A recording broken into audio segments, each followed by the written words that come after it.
दोस्तों, fear alarm में आपकी आज फिर से एक सच्ची डरावनी कहानी से रूबरू होगी। आज की ये कहानी एक छलावा की है। मैंने इसमें रियल लोकेशन और नाम बदल दिए हैं। एक बार की बात है जब मेरी एक फ्रेंड के पापा की पोस्टिंग दिल्ली से मुन्नार हुई थी। उसके और उसके फैमिली के लिए वो जगह बिल्कुल नया था।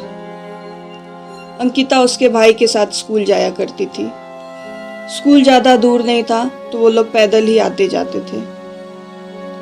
घर से स्कूल जाने का दो रास्ता था, एक जो काफ़ी घूम के जाना पड़ता था और दूसरा जो शॉर्ट था।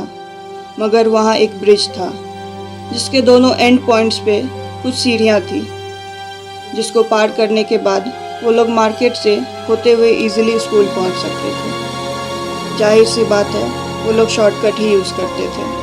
एक दिन शाम को अंकिता की मम्मी ने उससे कहा कि बाज़ार से कुछ सब्ज़ी खरीद कर ले आओ, आज पापा को आने में देर हो जाएगी। अंकिता पैसे लेकर उसी ब्रिज से होते हुए मार्केट चले गई और कुछ सब्ज़ी लेकर वापस आने लगी। वो अकेली थी और बड़े मज़े से ब्रिज पर चलते हुए आ रही थी। उसने नोटिस किया कि कोई उसी ब्रिज पर उसके पीछे पीछे आ रहा है। धुंध काफ़ी था तो उसने ध्यान नहीं दिया। उसे लगा शायद कोई यूं ही होगा। थोड़ा दूर चलने के बाद जब उसने फिर से देखा तो वो आदमी वहाँ नहीं था। उसे अजीब लगा कि वो आधे रास्ते से गायब कैसे हो गया।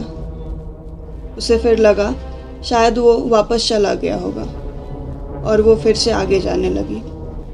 ब्रिज जैसे ही ख़त्म हुआ और अंकिता सीढ़ी चढ़ने ही वाली थी कि वही आदमी अचानक से उसके सामने आ गया और उसे धक्का मार दिया।